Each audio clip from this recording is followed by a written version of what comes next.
Wish we'd gotten to see a little bit more out of our punter. I'm starting to puke. It makes my stomach hurt. I thought he was going to die. I'm starting to throw up in my mouth a little bit. He's on the probiotics. Is Georgia playing the 1985 Bears this weekend or what? A lot of Todd talk. Rat poison proof. They're mongoose. We will not be hunted at the University of Georgia. I can promise you that. The hunting that we do will be done from us going the other direction. Hey, y'all. Hope everyone had a great 4th of July holiday.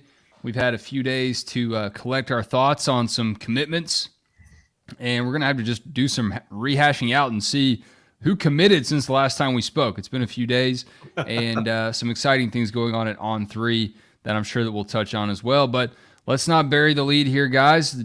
The Dogs add to their Great Wall of Georgia with another commitment today from big boy Daniel Calhoun. Yeah, and since we talked last, I guess they've added 2 commitments from Michael Uni and Daniel Calhoun. Man, I tell you what, dude. You know, Rusty and I kind of went over it in video form. If you've watched the channel, Georgia really wanted to get big on offensive line in this class. You know, they added tackle-like bodies last year. You know, they added Bo Hewley and they added Jamal Merriweather. But those guys are 270, 280 basketball types. Listen, you need those guys. Broderick Jones was a really, really good, football player that kind of came in under 300 pounds. But these cats right here are people mover, lean on you, wear you out type guys who, probably, especially Daniel Calhoun, who is going to drop some weight when he gets to Georgia. And you're going to see a guy that I just don't know if we are quite, aware yet of what he's capable of as a football player. 6'6" plus, 360 pounds plus. I go back, I think there's a photo floating around out there of him standing beside Kirby Smart in one of the visits, and holy smokes. He is a giant man. And Georgia's had a lot of those on the offensive line under Kirby Smart. Isaiah Wilson, Ben Cleveland, Xavier Truss, the late Devin Willock, all of those guys, just mammoth human beings. And Daniel Calhoun's the next one. And, we'll probably talk about it later on in the show, but I think Georgia's going to add another one kind of like that later this week. When you look at a guy like Daniel Calhoun, it's rare to find a guy like that, but somehow Georgia keeps finding them. And I know that the Dogs are excited to add him to the mix, but all those names you just rattled off, Jake, that's pretty impressive company, and it's even more impressive that Georgia continues to find them. I know that Kirby Smart is elated to find him and secure him for this class, but let's talk about who the Dogs beat out for Daniel Calhoun. This seemed to be something that Texas was really circling and really thought could be a shoe-in for them, and Georgia's kind of eating their lunch here lately. And and that's a big one, man. And I mentioned this, I think, to Rusty. Kyle Flood over at Texas was a good head coach at Rutgers. Worked real hard at Rutgers. He's a good offensive line coach at Alabama. Went with Steve Sarkisian to Texas. And tell you what, whether it's a Georgia kid or whether it's a Texas kid or whether he's trying to tap back into his New Jersey ties, it looks like with Nair Daniels coming in a couple of days, it's not working out for him right now at Texas in terms of going head-to-head with Georgia.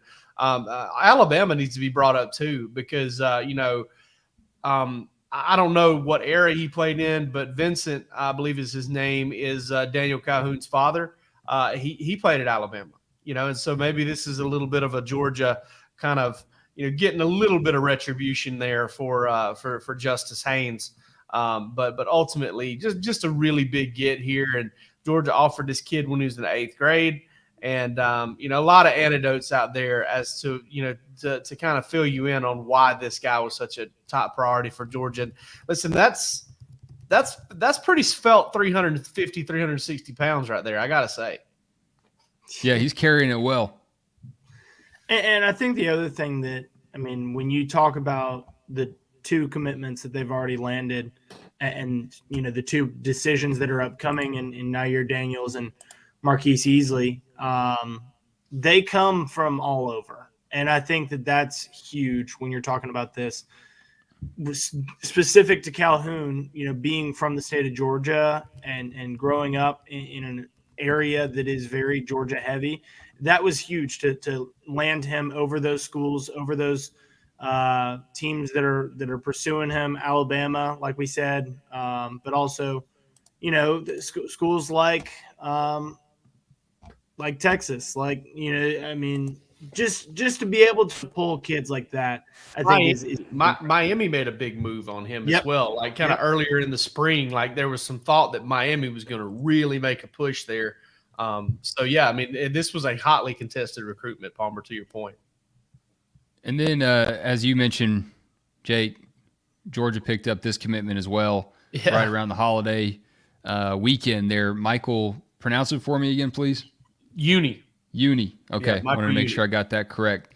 How about the lead recruiters here, Stacy Searles and Mike Bobo? Actually, it might be Michael Uni. I'm actually drawing a blank on it right now. But I think it's Uni. It's Uni, Michael Uni. We'll get it right, Michael. Sorry if you're watching, parents. We're sorry for that. Don't get mad at us. We're trying hard. Yeah, it's a lot of names that we're trying to learn on the fly as they commit to the Dogs. It's a first world problem to have for everyone watching, because that just means that Georgia's just picking up that many great commitments right now. But Stacy Searles and Mike Bobo teaming up again, man. It's a beautiful thing. It's a beautiful thing to see that. Stacy Searles is proving that he can get it done on the trail. Mike Bobo still has to prove a little bit in the booth as he takes that offensive coordinator mantle back on again. But so far, so good. The early returns on the Bobo-Searles reunion under Kirby Smart is pretty impressive, specifically with this big O-line talent coming in over the last few days. And listen, I'm one of those people, man. Like I defend the Rick years because they were really good years. They were better than most years for any other program, for most other programs. But there was a time whenever during that period, this shows you how far the gap is between really good and great and elite. Is there were years when Georgia would get a Michael Uni, and fans were kind of conditioned to feel like, all right, they got their guy, they got their class headliner on the offensive line. He's the 100 and what does that say? 150th overall prospect in the country, which is great, which is a really good player. But Georgia's Daniel Calhoun's rated higher. Nair Daniels is right there. Marquise Easley, who, I've said multiple times, I think he, of all these tackle prospects, in terms you look at raw ability, I think he's got the best, upside. I think he's got the best tools to play the position. He reminds me a little bit of a poor man's Andrew Thomas, and that's high praise, because Andrew Thomas is special.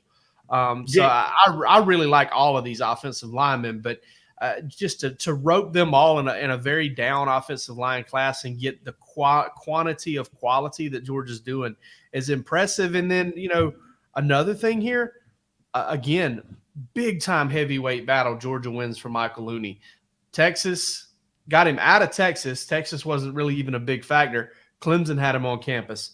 Was a non-factor by the time he committed. He was trending to Michigan at one point. Alabama knocked his socks off on the official visit. Georgia got the last official and won a heavyweight battle. It's massive. Jake, with Uni, you mentioned it at the time, but the 28th ranked player in the state of Texas, 150th overall. I mean, Texas loaded this cycle. What a loaded cycle in the Longhorn State, and Georgia's pursuing there. I think I looked back at last cycle the other day, and I think 150 in last cycle would have been like the 16th or the 15th overall player in Texas. It would have been. Yeah, I mean, it was something back there. I'm trying my best to choke on something right now, but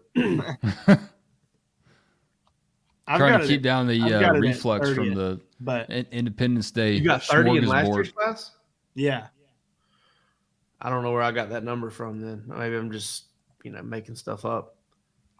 We do that from time to time on the show. We don't. Rhett Womack says Uni was a huge surprise to me. He did kind of come on a little bit strong later on, right before he committed, it seems like. I don't know how it went behind the scenes, but it does seem like whatever the sales pitch is for a lot of these O-line guys, they really are building like an NBA super team right now. No one else is really doing this, to my knowledge, in college football in this class right now, unless I'm missing somebody. No, and Georgia's doing it in such a way, man, that it's like it's the way you want to do it, right? Like you've got a couple of guys that you like plenty good enough to take an early commitment from them. Malachi Tolliver, Marcus Harrison. Upside guys that you probably maybe value more than anybody else. You know, Wisconsin was heavily on Marcus Harrison, and I know there's a new regime there, but we know Wisconsin's history across multiple head coaches is, you know, as far as recruiting offensive linemen, they've got a mold there, and they wanted him. So Georgia gets those two guys in. They get the offensive line class started, and now it's looking like the dominoes are falling here in July with Uni, Georgia making a big push there with that final official visit weekend. You know, getting Daniel Calhoun, kind of sealing him up, surviving basically official visits to Alabama. It's so funny. There's two different molds there, right? Like Georgia got Uni in last, and that was huge because sometimes when you're scheduled for that last official visit, it may not even get to you. Sammy Brown's a good point right there because Clemson got him in second, right behind Tennessee. He never made his Georgia official visit, and he's committed to Clemson. You know, but Michael Looney, they get the last one, they turn the worm. Well, Georgia gets Daniel Calhoun first, and they set the standard, and nobody else lived up to it. So there you go. I mean, it's two different ways of going about it, same end result. And like we've mentioned before, you got Nair Daniels going on the 7th, and you've got Marquise Easley going on the 8th. And as of right now, I think Georgia's going to get both of them. How about a shocking development we just learned about today with Joseph Jonah Ajayi on the other side of the line of scrimmage? Young gun, Jake Rowe. Man, when I learned today that Joseph Jonah Ajayi, I gotta say that pretty quick. It's almost like, I don't know if you guys watch Righteous Gemstones, but Baby Billy Bible Bonkers. It's kind of a tongue twister there. But that dude right there is right now 16 years old, and he doesn't turn 17 until November. Like Charles Power, I was talking to Charles Power about this today. Charles Power said, dude, this is not a late birthday. This is a guy that should be a 2025 kid. And when we talk about, you know, we showed the video, not the video, but the Instagram photos, Wes, of him at Georgia Tech, the biceps. Those are 16-year-old biceps, man. I mean, I can't even wrap my head around that. It's unbelievable. And he's going to be turned 17 in November. If he commits to Georgia tomorrow at 10 p.m. Eastern time, which I don't know if I'm going to forgive him for that.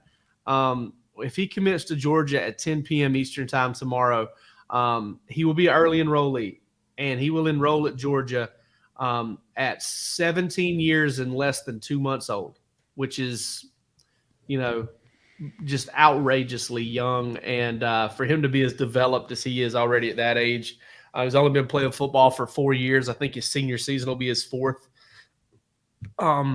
And he's the number 44 prospect in the country for a reason. He's a freak show. And I think, you know, there are guys you go after in every class, and, you know, there's the no-brainer types and stuff like that. And then there are the developmental types. This guy's both. He's both a no-brainer, going to be a very good college football player, just very high percentage chance of that happening. And then he's got a ton of upside and a ton of room to get better.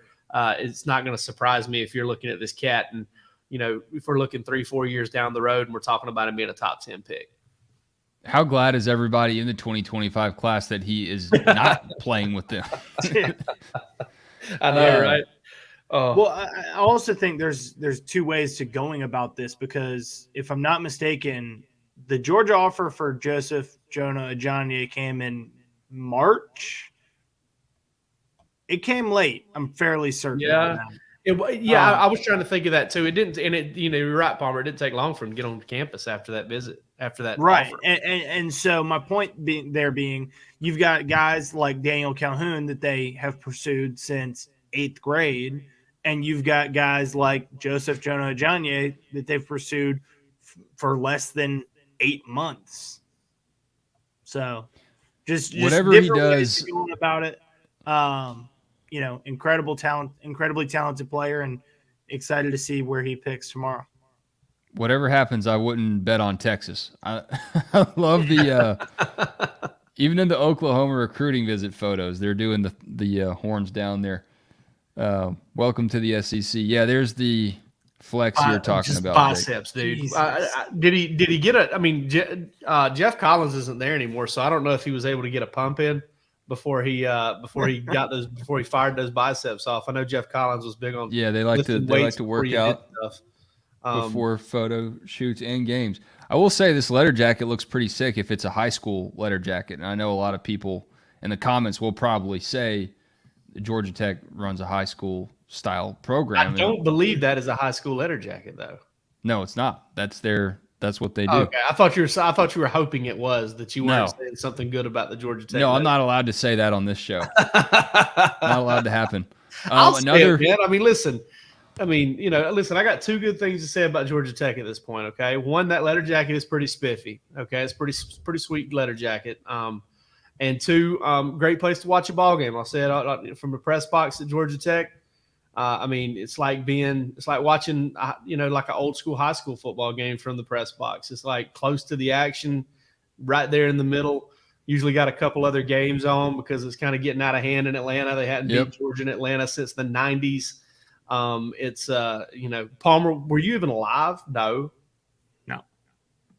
What year were you born? 99, May of 99. What's your social security number? You were alive the last time Georgia Tech. You were like, you were on a liquid diet the last time Georgia Tech beat Georgia in Atlanta. Now Georgia Tech, by the way, I won't spend too much time on the Yellow Jackets. They are now entering the space race in recruiting by trying to go toe-to-toe with UCF and saying that they've sent the most people to space. So in case you're trying to keep track at home, Georgia Tech is now Space University. KJ Bolden has announced that he will announce on August 5th. And if our message board over at DawgsHQ is any indication, it's going to be a long month, fellas. We're already getting photos, shorts analysis, logos on what he's wearing and everything. I do want to pull up a photo that was submitted to our board, though, from, who's this from? DogFan345. Appreciate that. This is a lot of Dogs greatness right here with KJ Bolden in the photo. You got Trayvon Walker. You've got Quay Walker. I don't know who the guy is in the middle. Ro, did we ever figure that out? He is I believe a 2025 or a 2026 Buford prospect. I don't recall the name, but that's 3 first rounders, a second rounder, and a undrafted free agent who is on an NFL roster and probably would have been drafted if he didn't tear his ACL at the Senior Bowl. So, yeah, tough breaks. But if you're looking at this photo, KJ Bolden surrounded by a lot of dogs. Pretty good indication. Maybe it means nothing.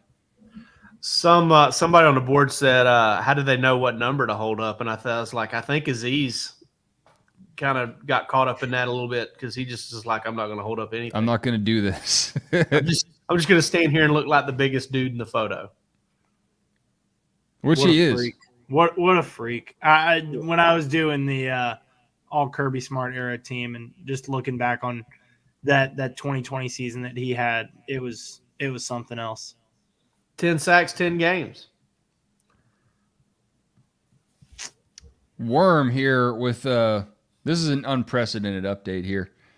Don't take this as a quote. Don't take this as the gospel. But Worm in our YouTube comments says, Buford coach at my pool on July 4th. Doesn't specify which Buford coach. This could be the Buford 8-year-old softball coach. We don't know.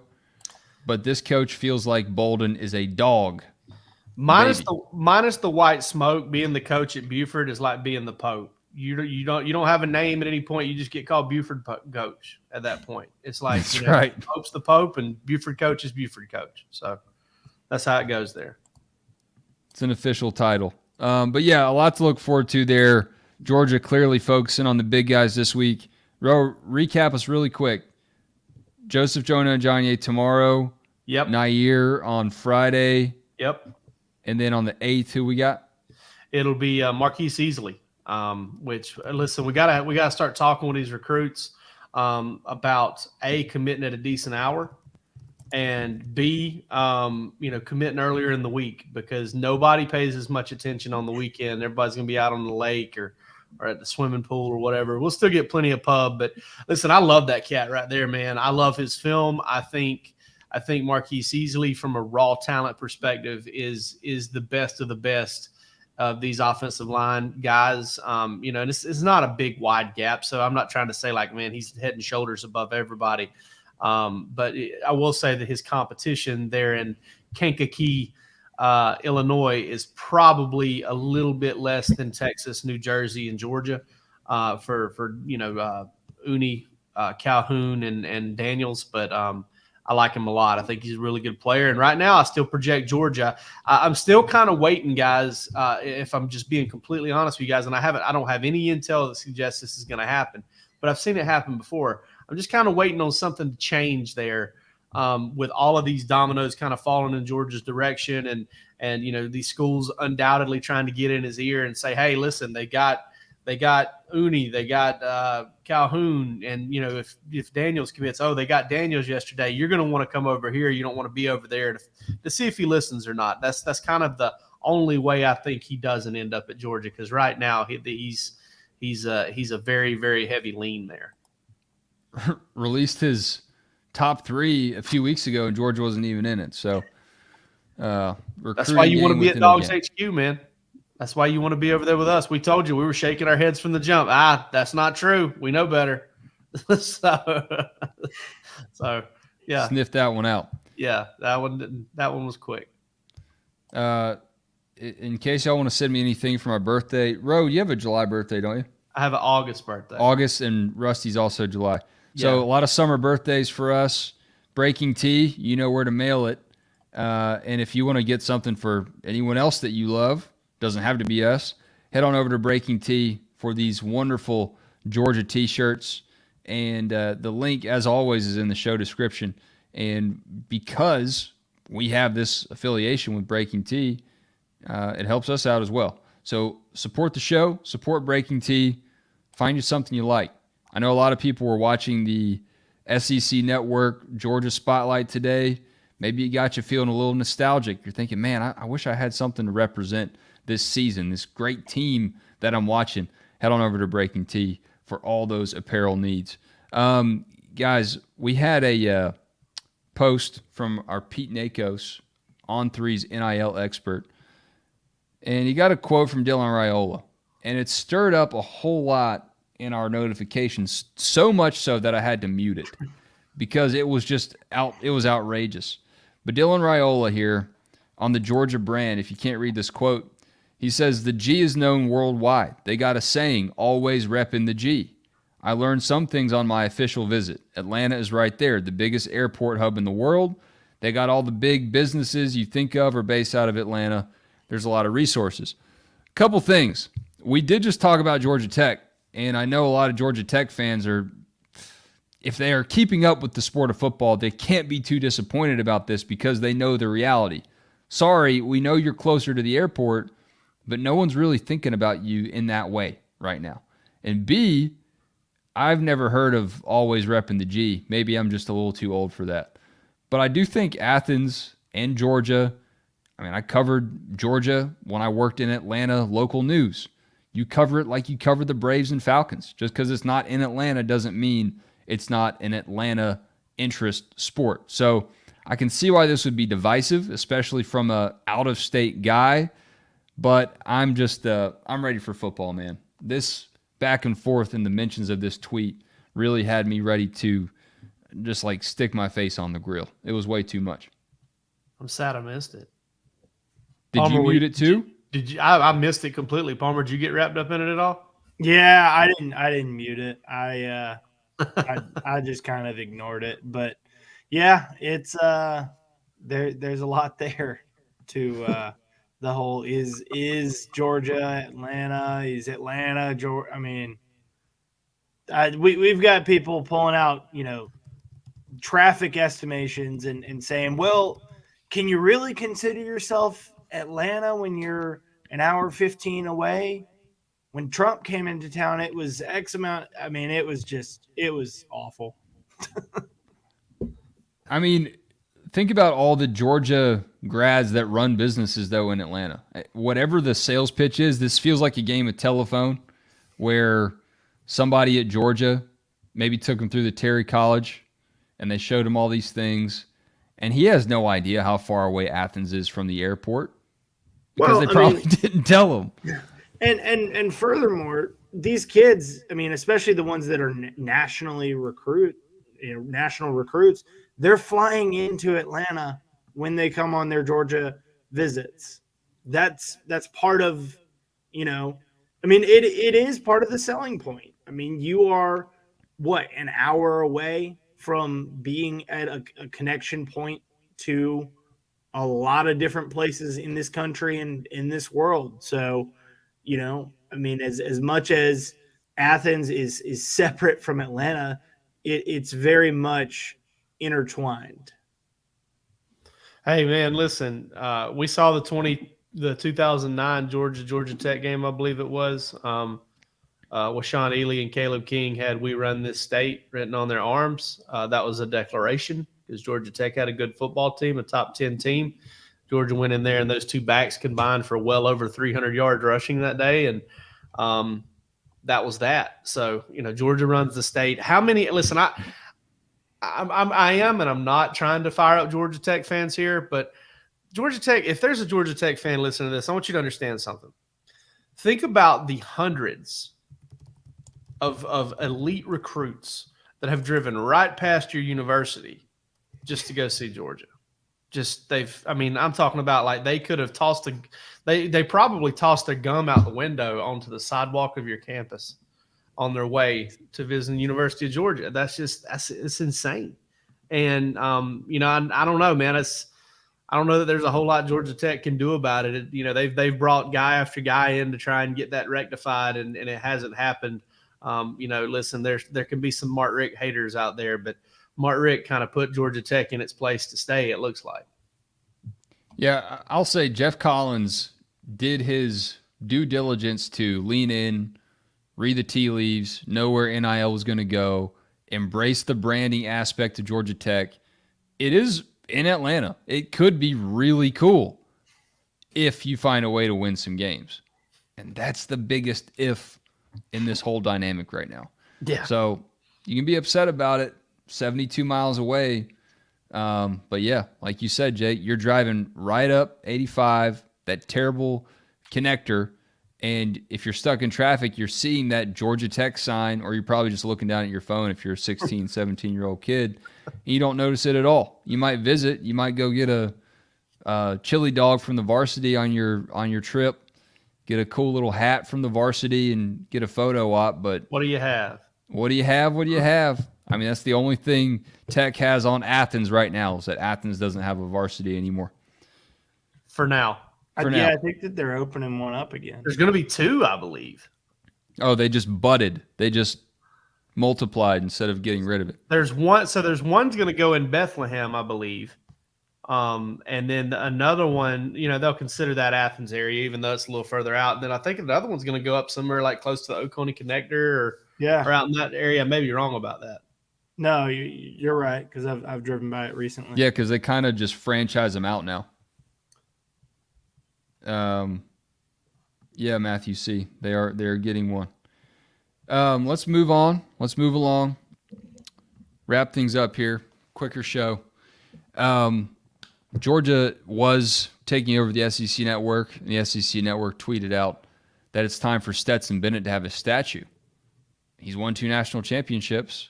What do y'all think about that? Where would it go? Is it too soon, or should they just go ahead and do it? Well, listen, they're always looking for ways to try and keep you from seeing what's actually going on the field down there. So they just need to go ahead and on the posts of the bridge fence there, that permanent deal they've got in there. They just need to start putting statues up there, life-size statues on the posts. Line them up all the way down. Start in the middle and start working your way back. That would keep people out of just line them up alongside the practice field. That way no one can try and sneak a peek. Dude, I don't know. They're running out of green space over there. They're really there. I mean, it's like it's like somebody threw down some Bahia seed or something over there. It is spreading like wildfire and taking over. The football program is eating everything up over there in that green space. Well, Yeah, it's eminent domain over there. People won't be able to stand on the bridge for games anymore this year because that's going to be part of the stadium now. It's a hard hat zone on game days. Oh, I didn't know that. Yeah, they're putting the renovations. I think it's gate 9. I could be mistaken there, but gate 9 is being extended, and then they're going to put temporary gates up on the bridge, and that's going to be part of the stadium concourse area now. So no more driving on the bridge. Well, there never was on game day. Right. But I used to do it just to do it. Like I would, like anytime I was in the area and I knew it was a time of day that I could do it, I would just do it. You can still drive on it's just temporary. Like it's part of the stadium. I thought you were saying it was going to be a permanently inside. No. It's just part of the stadium on game day. I'm with you though. I do like driving that area, especially at night. It's cool. Yeah, it's awesome to get to walk by it. If there aren't too many, if it's not too late at night, and you're not, you got to make sure you're with people, because it can get a little shady over there if you're walking home from downtown to the dorms or something. Not that I've done that and run into any trouble myself, but you got to have a good crew with you. Couldn't be you. Not me, man. Not in a while, anyway. Former life. Someone had a question about a running back recruit. Is Georgia adding? How are you feeling about Frazier, Jay? Nate? So I do think Nate Frazier is maybe a slight Georgia lean right now, but Oregon is not the team Georgia's got to be most worried about right now. It's Alabama. Alabama's recruiting him really hard. I think this was a 2-team race. Oregon's got some ground to make up. I'm not saying they won't, because I think Oregon is in very good shape to add 2 of his high school teammates there in Breland, Aiden Breland and Brandon Baker. They're going to get Brandon Baker, barring something crazy unexpected, and I think they're going to get Aiden Breland too. But I do think that Nate Frazier is going to end up playing ball in the SEC. And Georgia still has an official visit. I reported on this earlier this week, and I don't mind letting it loose now because it's a couple 2 or 3 days old. You could have knew this several days ago, and we could have talked about it over at DawgsHQ. So come see us. But he's going to take official visit. Georgia fully expects him to take an official visit before he makes a decision. And I think that official visit, there's a good chance it's going to be South Carolina weekend in Athens. And I think this kid right here is one of the best running backs in the past several cycles. If I'm looking for a player comp, Quinshon Judkins over at Ole Miss. I know he wasn't an elite recruit. But what we're seeing out of him at Ole Miss, I think Nate Frazier is that kind of back. It's exciting, man. Yeah, I think it is easy to feel like you're just getting caught up in these big guys and all this line of scrimmage beef that Georgia's adding. I don't fault the fan base at all for saying, hey, are we going to get a running back, by the way? How are we looking on Frazier? So that's exciting to hear. Especially exciting to hear about official visits during the season already. Yeah. Because that's where my head's at, man. We're getting there. Yeah, we're less than 2 months away from the start. And, SEC Media Day is coming up in about 2 weeks. Yep, less than a month away from the start of fall camp. Like you said. What are y'all most excited about at SEC Media Days? Going home from them. I don't like SEC Media Days, man. I think it's one of the most overrated things we do. It's cool to kind of break up, the month of July. We haven't really gotten to talk to Kirby, but it's just a bunch of hectic running around, posturing. Things get said and made a big deal out of when they're not a big deal. Man, SEC Media Days haven't been cool since Robbie Caldwell. All right. When Robbie Caldwell talked about castrating turkeys, artificially inseminating turkeys at SEC Media Days, that was good stuff, but it's been all downhill from there. That was the last great SEC Media Days, for sure. Jeremy Pruitt filibustered for like a 25-minute opening statement that one year, and from then I was like, this has jumped the shark. How many ites did he have in that opening statement? That was my first SEC Media Day. Yeah. And that was an intro to how to best filibuster for something that you don't want to really have to answer a ton of questions on. Meanwhile, you've got the Mike Leach approach of, all right, ask away. Yeah. Contrasting styles there. Rest in peace, the pirate. But I think they had time for 4 questions on Jeremy Pruitt on the big stage. And honestly, I can't remember the last time I paid attention to anything that happened on the big stage because we've already kind of had a sit down with Kirby and we're trying to churn all that information out. And then, everything else kind of goes. I just hate SEC Media Days. But at least they're not in Atlanta. I really hate them when they're at the College Football Hall of Fame. Yeah, but even though it's just so a close. quicker drive down the road. That's fine. I'd prefer them as of right now. I had definitely prefer them be at the Winfrey in Hoover than anything else. I just think there's a little bit more energy and a little bit more buzz in the air. But listen. I go to SEC Media Days to play defense, to make sure I don't miss out on something, and to hang out with the guys that I don't normally get to see. Throughout the year, you make friends from other beats and stuff like that. So it's a good time to go grab some food and shoot the bull. So. But Nashville would be cool. Company's based there, and we'll see. I got a state spot that we can go to, Jake. A steak spot? Mm-hmm. I got Oak Steakhouse, brother. Are you going? Probably not. Palmer's got the tab. I'll chop some wood. Made a video today about the dogs that have the biggest dog in them. And what I mean by that is the guys that we've heard, guys that we know at this point in the year already have that dog in them. If you put them on the field today, Georgia's conditioning stipulations be damned. They're ready to go. And this guy right here is my number 1, Brock Bowers, Javon Bullard, Cedric Van Pran. Nazir Stackhouse is the one that I'm leaning on Jake Rowe a lot on that one because I think we've heard from you. If not you, then Rusty, I believe, that people are really impressed at, around the Butts-Mehre building about the kind of jumps and strides that Nazir Stackhouse has made, trying to make some noise to become a first-round draft pick himself. And the 5th top 5 biggest dog in him dog, in my opinion, is Kirby Smart. Because you talk about SEC Media Days and playing defense.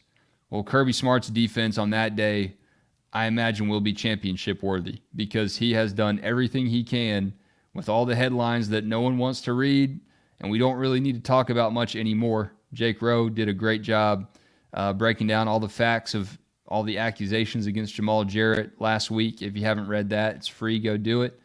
But Kirby Smart's got that dog in him right now because he's doing everything he can to keep his players away from being entitled and directed towards, hey guys, this is going to be the hardest offseason, hardest fall camp of your life because he knows what's at stake and he's not leaning away from that. He wants them to know that they can be part of something special and he is chewing every single hide that he can along the way. So that's my chopping wood. These dogs have that dog in them. I just watched Brock Bowers. I got, spoiler alert, I got the national championship game on the second screen and just watched Brock Bowers reel one in. That guy has that dog in him. And I wrote on him earlier this week what NFL scouts are saying about him. So I will chop wood on Brock Bowers, and you can keep this picture up, Wes. It just an incredible draft prospect. And, they're already talking about, is he the best tight end prospect, of all time? Kyle Pitts is kind of considered to be that. Falcons fans may say otherwise, and whether he's lived up to the expectations or not. But Bowers is going to have a shot to go as high, if not higher, than Pitts did. And they were having the discussion of if Brock had been able to come out this past season, where would he have gotten drafted? There's a strong chance that the Cardinals aren't trading that number 3 pick, and they might be taking Brock Bowers there. So, if I'm not mistaken, I think Pitts went 4 to Atlanta. But I'm excited to see what he is capable of doing this year. He's just blown everybody out of the water these past 2 years and been by far the best tight end in college football and without a doubt one of the best players in college football the last 2 years. And so I'm excited to see what that third year holds for him. And, I think we've talked about it before with a new quarterback. I think that he can be a little bit of a, security blanket, throw it to Brock and let him make the plays. Stetson Bennett had that in Lad McConkey, and so that was his go-to guy. I think Brock Bowers is going to be the go-to guy for whoever it is at quarterback, and he should be. And I think that's going to be helpful to this Georgia offense. So chopping wood about Brock Bowers, and a quick shout out for Charlie Condon. He's got that dog in him. Hit a walk-off 2-run single for Team USA on the 4th of July. USA, baby. You guys are tempting me to make this a Brock Bowers sweep of do it. Chopping wood, but I'm not going to do it. Listen, I'm going to go with DawgsHQ and On 3. And this is why. Wes, you alluded to it. There were conversations, we made all right, let me organize my thoughts here. I am not opposed to making waves as a news and content generation website if it's for the right reasons and if it's in the right way. And we did that last week. And I'm proud of us, and I'm proud of us because it was conversations before we obtained the necessary info on the Jamal Jarrett situation that kind of led to us even looking in the right direction and kind of coming to the conclusions that we did. It was a team effort in that regard. We talked about it as a staff, kind of messaging back and forth and pointed out some things that kind of raised our antenna there. And then we started looking. I spent Thursday morning talking with some people in our network, kind of getting thoughts on things and ideas on how we could put the news out and how we could kind of do it the way we did it. And we got it done. And, throughout the day, it doesn't matter, man. It takes a team every single time. And, you want to talk about DawgsHQ. I mean, you literally there's a dog in DawgsHQ, a whole one. And you can't do it without that. And I was just really proud of that. I was really proud of the way we kind of handled that. And listen, we're not in here to try and create beefs or to become part of the story. But I'm proud of the way we handled that as a network and as a staff. And let me tell you something, guys. If y'all want to point to other staffs in the On3 network and say, well, this guy's, anti-Georgia and this guy's anti-this and this guy's not a good guy. Let me tell you something right now. I talked to several people that would get flack on our board about how to do that and got some really solid input on kind of the way we should go about that and do it the right way. And I don't know that we have ever handled anything as a team or if I've ever handled anything myself better than we handled that particular situation. Because I think we did it the exact right way. And I was really proud of us for doing that. And, thanks to everybody who helped out with it. And, glad it had the desired effect that it did, which is it kind of helped people understand that there was just more to the Jamal Jarrett situation. And, that's not to say anybody was right, fully in the clear, that nobody did anything wrong. I'm not saying that. It's just we put the facts out there. And I think a lot of people got a chance to decide for themselves. And I'm not so sure they were given that opportunity adequately before that. I think what we said is that all we want to do is tell the truth about Georgia, right? Mm-hmm. This is the Georgia show. It's DawgsHQ. We want to tell the truth about the dogs, and that's what you did. Also, the truth is Andy Staples joining On3. That's a big news for everyone watching this show. I know many of you are avid consumers of his work. If you haven't been already when he was at The Athletic, I hope that you will be now because he's churning out great content for On3's YouTube channel. I'm sure he will swing by and speak with us at some point, multiple points hopefully throughout the season as Georgia has a ton of eyeballs on it, and that will be very exciting for all of us. In that same vein, he's a Bark After Dark guest alumni. Jake Rowe, any news to share in the weeks ahead? We will be back on Monday. Still working through the guest situation. We may just bring it back, me and Roos, to start with. We haven't completely decided. We got a few days. We probably won't decide until a couple hours before the show. So we'll go be there. Sometimes. We'll be there when we get there, if we ever get there. Craig Lawson says, that he missed the Staples news. He exceeded the rate limit on Twitter. I somehow haven't done that yet. Maybe it's forced me to not look at it, which I'm fine with. I hit that thing by 9:30 a.m. on the first day. Yeah. How does it work? Like if you swipe through, if you're scrolling through, you don't stop to read the tweet. Does it still count your tweets, like your odometer? I think it's gone now. What it did for me on TweetDeck is it completely shut down my home screen, my home feed. Because you had 600 tweets open at one time, I bet. Yeah, I couldn't. I couldn't refresh my home feed. I think it's all the tweets that have loaded. You know, when you go to hit refresh and the new ones populate, I think that's probably what it is. But I don't know. That goes over our heads. Yeah. That's literally in space somewhere. That was an excuse to get off of Twitter for the day. Y'all should continue to pray that Rusty Manziel stays on vacation, because since he's been gone, it's been all good things for Georgia. Sources, listen, we got sources, and sources tell us that Rusty needs some aloe lotion. He got a little too much sun. So that's what we're being told right now. Rusty's looking for a Target or a CVS for some good, good clean aloe to get on his and that he's repping some DawgsHQ shirts that would be pretty cool to have for all of us. We will we'll huddle and decide if this photo will see the light of day on Bark After Dark. Sounds good. Yeah, we'll do that. I like that. Y'all hit like and subscribe. Go sign up at DawgsHQ.com. Have a great weekend, and we'll catch you back here at 8:30 p.m. Eastern on Sunday. Bark After Dark back on Monday, and every single Wednesday. You know where to find us. Catch y'all soon.